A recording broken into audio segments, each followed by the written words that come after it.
গ্রামের এসে সূর্যের আলো মনের মাঝে থাকে নতুন ভালো। প্রকৃতির রূপে সুন্দর মন গ্রামের ধুলোয় মেলে যাবে। হ্যালো গাইস, আজকে আমাদের প্রথম ব্লগের আপনাদের স্বাগতম।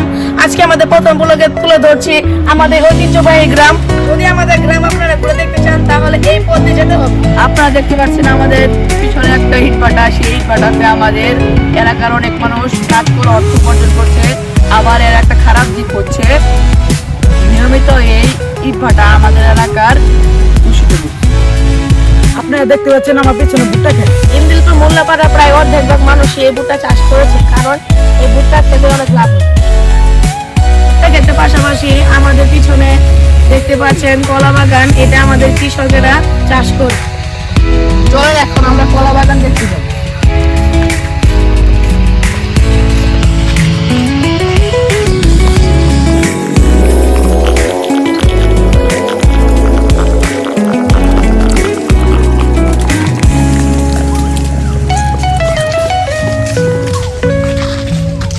আপনাদেরকে আমাদের কলা বাগানের ভিতরে অংশ দেখাই। এই বছরে 100 টন কলা বিক্রি হয়েছে।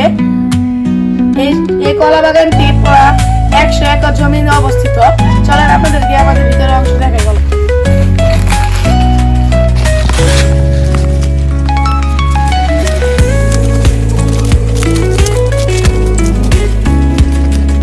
আমাদের এলাকার আরেকটি সুন্দর জায়গা দেখতে পাচ্ছেন, আমাদের পিছনে লেখা আছে।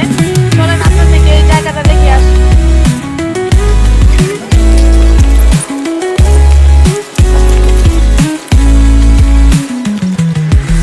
এটা হচ্ছে গার্ডেনের মেন গেট। এই পরিবেশ অনেক সুন্দর। আসেন এর ভিতরে অংশ আমরা দেখাই। এটা হচ্ছে গার্ডেনের মালিকের বাড়ি। এটা আরো এই গার্ডেনকে সুন্দর করে তুলছে। আপনারা দেখতে পাচ্ছেন এটা হচ্ছে বসার জায়গা। আমরা যে বসে আরাম পাচ্ছি, অন্যরা বসে আরাম পাই।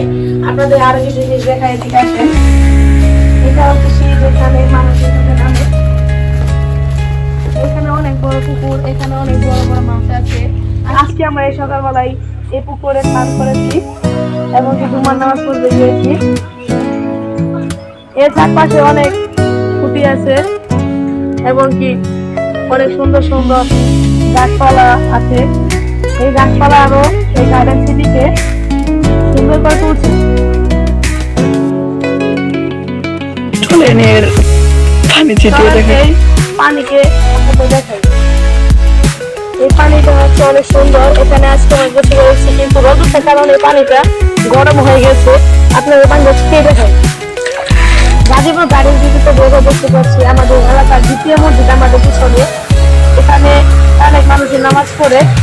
আজকে এই প্রথম পর্ব শেষ হলো।